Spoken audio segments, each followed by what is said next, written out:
This is the ultimate unstoppable force versus immovable object horror matchup, and the winner depends almost entirely on where the fight takes place. Can you say, how long I've been waiting for this? Two of the most iconic slasher villains in slasher film history. Movies that spans decades, many unalived bodies along the way, many costumes worn during October 31st, just overall fun horror films. Coming from Haddonfield, the boogeyman, the shape, the man who will walk you down like a prime Roy Jones Jr., one of the most famous Mikes in the world.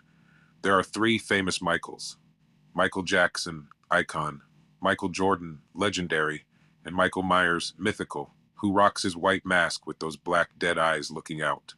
One of the most recognizable faces you will ever come across. Across the way, on a street called Elm, we have Freddy Krueger, also known as Freddy, the horror comedian we didn't know we needed.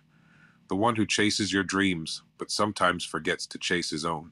The one-glove man with sharp razor blades as his weapon of choice. He will literally mess up a wet dream. Who wears his classic green and red sweater and rocks a fedora hat, looking like Red Reddington from Blacklist. With burns over 100% of his body, he's an evil spirit who haunts the dreams of kids whose parents did him dirty in the late 1900s.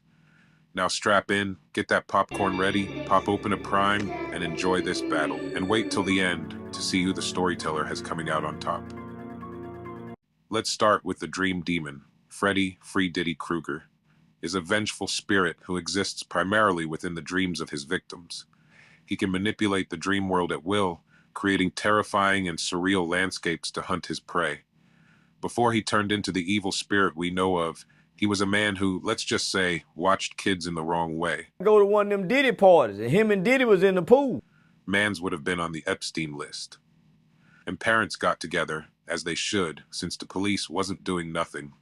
Came together like black folks at a cookout, or white people at a pickleball tournament, and chased Petty Freddy to a warehouse and burned, with Fred in it. He said some words like Chucky from Child's Play, and bam, the severely burned, dirty red and green striped sweater wearing, fedora hat rocking, custom-made leather gloves with the blades on it, was born. After that vengeful night, he got back at those folks by going after they kids. Now the powers he possesses, 99.9%, only work in a dream state. He works off fear. Within dreams, he's nearly omnipotent. He can shapeshift, control the environment, summon creatures, and inflict real fatal injuries. If he kills you in your dream, you die in reality. The only way he can be truly threatened is if someone brings him out of the dream world. Knowing that we have him going up against top 3 dead or dead slasher of them all, Mike Myers. If fear no one was a person, Michael is that person. He is him. No fear, no emotion, no sense of pain. He's one of cinema's most iconic and influential slasher villains, embodying pure, inexplicable evil. On Halloween night when he was 6, he straight-bodied his sister, with a kitchen knife the size of his arm, straight poking the honey out that comb. Proceeded to walk outside where his parents was pulling up and never said shit, ever again, not a fucking word. Pure evil.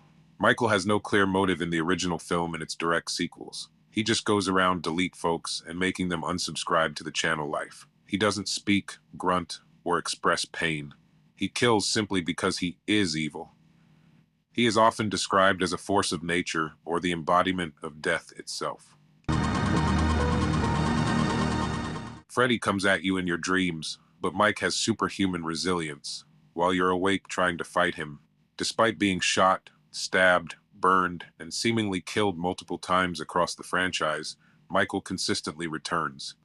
He exhibits incredible strength, endurance, and an almost supernatural ability to survive catastrophic injuries and disappear.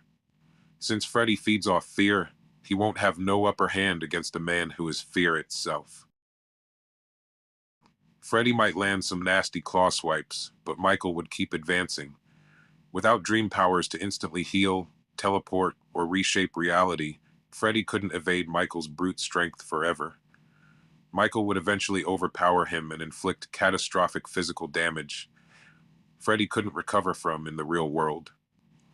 But to be fair, let's put Mike in Freddy's world, the dream state, Mike getting washed 10 out of 10 times. His absolute control over reality in his domain makes Michael's physical advantages meaningless. He could defeat Michael in countless ways with a snap of his clawed fingers. So this battle will ultimately depend on environment. Therefore, Freddy wins more often than not because he can choose the battleground. He can pull sleeping victims into his world. Unless Michael somehow found a way to stay perpetually awake or drag Freddy into a purely physical confrontation, he couldn't escape. The Dream Master holds the ultimate advantage. But if the fight is forced to stay in the real world, Michael becomes the inevitable, unstoppable victor.